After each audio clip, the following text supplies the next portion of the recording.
தொடர்ந்து வார் பிரேக்கிங் தொடர்பான அண்மை தகவலை பார்த்து கொண்டிருக்கிறோம். RDX வெடிகுண்டுகளுடன் தீவிரவாதிகள் கைது செய்யப்பட்டிருப்பதாக அண்மை தகவல் வெளியாகியிருக்கிறது. சண்டிகர் அருகே RDX வெடிப்பொருளுடன் தீவிரவாதிகள் கைது என்ற அண்மை தகவலை பார்த்து கொண்டிருக்கிறோம். விவரங்களை செய்தியாளர் ராஜேஷ் வழங்க நாம் கேட்கலாம். ராஜேஷ், தொடர்ந்து நேற்றிலிருந்து இப்போ வரைக்கும் அண்மை தகவல்களாக பல்வேறு விஷயங்கள், தீவிரவாதிகளுடைய ஊடுருவலாக இருக்கட்டும், இது போன்ற ஏவுகணை மிசைல்ஸுடைய டிஸ்ட்ரக்ஷன்ஸாக இருக்கட்டும், இந்த மாதிரி நிறைய விஷயங்களை நம்ம தொடர்ந்து பார்த்துட்டு இருக்கோம். இப்போ இருக்கக்கூடிய ஒரு சூழல்ல சண்டிகர்ல RDX வெடிகுண்டோடு தீவிரவாதிகள் கைது செய்யப்பட்டிருக்கிறதாக தகவல் வெளியாகி இருக்கு.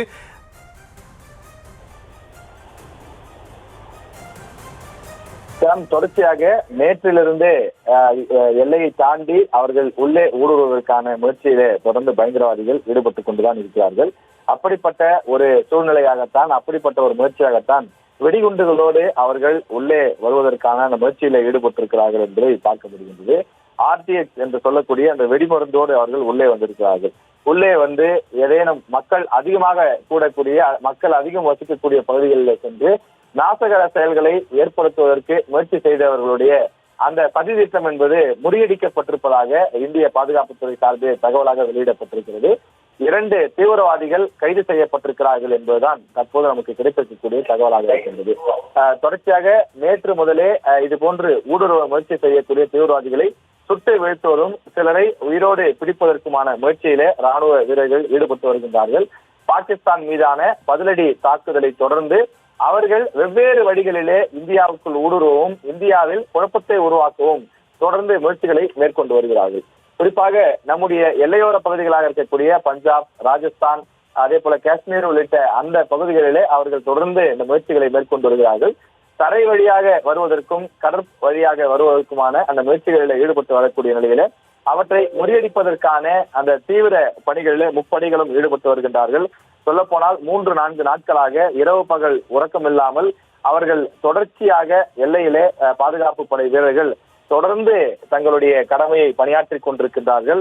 அவர்கள் அங்கே நமக்கு தொடர்ந்து பாதுகாப்பு கொடுக்கக்கூடிய காரணத்தினால்தான் தொடர்ச்சியாக நாடு முழுவதும் நாம் பாதுகாப்பாக இருக்கின்றோம். அதே போல பாகிஸ்தானிலிருந்து தீவிரவாதிகள் வான்வழியாகவும் தாக்குதல் நடத்துவதற்கான முயற்சிகளில் ஈடுபடுகிறார்கள். அவ்வப்போது அதனை நம்முடைய ரேடார் கருவிகள் மூலமாகவும் வான் பாதுகாப்பு அமைப்புகள் மூலமாகவும் கண்டறிந்து நம்முடைய பாதுகாப்பு படையினர் சுட்டு வீழ்த்தி தொடர்ந்து இந்த போர் நடவடிக்கைகளை மேற்கொண்டு வருகின்றார்கள். இந்தியா மற்றும் பாகிஸ்தான் எல்லைகளில் தொடர்ச்சியாக போர் பதற்றம் என்பது நீடித்துக் கொண்டிருக்கிறது. இது ஒரு போராக மாறவில்லை, ஆனால் போர் பதற்றம் என்பது தொடர்ந்து நீடிக்கிறது என்பதுதான் அங்கிருந்து வரக்கூடிய தகவல்களாக இருக்கின்றது. கிட்டத்தட்ட ஒரு போர் காலகட்டங்களில் எந்த அளவுக்கு நடக்குமோ அதற்கு ஏற்றாற் போலத்தான் தொடர்ந்து இரு தரப்பிலிருந்தும் தாக்குதல்கள் நடைபெறுகின்றது. எல்லையை தாண்டி இருவரும் செல்லவில்லை என்பதுதான் ஒரு அதிகாரப்பூர்வ தகவலாக இருக்கின்றது. அதே நேரத்தில் அங்க இருக்கக்கூடிய தீவிரவாதிகள் மட்டும் இந்தியாவிற்குள் ஊடுருவதற்கான முயற்சியிலே அவர்கள் தொடர்ந்து ஈடுபட்டு கொண்டிருக்கிறார்கள்.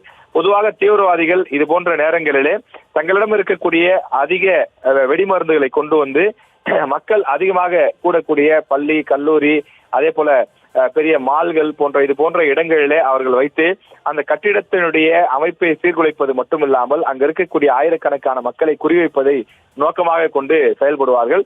அது போன்ற ஒரு தந்திரமான நடவடிக்கைகளே ஈடுபட்ட போதுதான் தற்போது அவர்கள் கைது செய்யப்பட்டிருக்கிறார்கள். அவர்களிடம் இருந்த வெடிமருந்து பொருட்களும் கைது செய்யப்பட்டிருப்பதாக தெரிய வருகின்றது. தொடர்ச்சியாக அவரிடம் விசாரணை நடைபெற்று வருவதாகவும், எத்தனை பேர் கிளம்பி வந்தார்கள், எந்த வழியாக அவர்கள் வந்தார்கள் என்பது தொடர்பாக தொடர்ந்து விசாரணை நடைபெற்று வருவதாக சொல்லப்படுகின்றது. தொடர்ந்து இந்த தேடுதல் வேட்டையும் பாதுகாப்பு அளிக்கக்கூடிய படலமும் தொடரும் என்று பாதுகாப்பு துறையினர் தெரிவித்திருக்கிறார்கள்.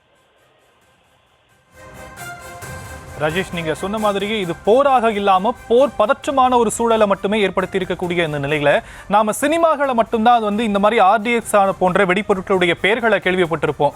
இந்த மாதிரி ஒரு வீரியமிக்க வெடிப்பொருட்களோட தீவிரவாதிகள் பல்வேறு இடங்களில் நுழையக்கூடிய நிலையில அவர்களுடைய ஊடுருவல் முயற்சிகள் முறியடிக்கப்பட்டு அவர்கள் கைது செய்யப்படுகிறார்கள், கொலை செய்யப்படக்கூடிய நிலையில 24/7 அங்க இருக்கக்கூடிய மானிட்டரிங் எந்த அளவுக்கு செய்யப்பட்டு இருக்கு இந்திய ராணுவத்தை பொறுத்த வரைக்கும்?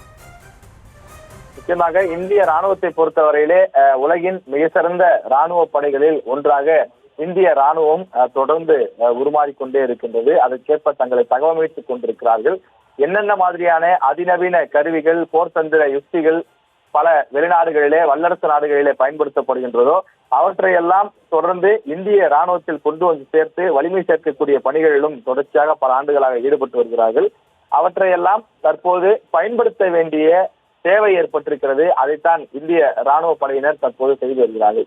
குறிப்பாக நம்முடைய எல்லை பகுதியிலே மிக தீவிரமாக பல அடுக்கு பாதுகாப்பை அவர்கள் கொடுத்து மக்கள் பாதுகாப்பாக இருப்பதை உறுதி செய்திருக்கிறார்கள். அந்த காட்சிகளையும் நாம் தொடர்ச்சியாக பார்த்துக் கொண்டிருக்கிறோம். எல்லையோரங்களில் இருக்கக்கூடிய பகுதிகளில் நம்முடைய ராணுவ வீரர்கள் தொடர்ச்சியாக பாதுகாப்பு கொடுப்பதை பார்த்துக் கொண்டிருக்கிறோம். RDX வெடிகுண்டுகளுடன் தீவிரவாதிகள் உள்ளே நுழைந்த போது அவர்கள் தடுத்து நிறுத்தப்பட்டு கைது செய்யப்பட்டிருக்கிறார்கள் என்றும் காவல்துறையினர் அவர்களிடம் விசாரணை நடத்தி வருகிறார்கள் என்றும் தகவல் வெளியாகி இருக்கிறது.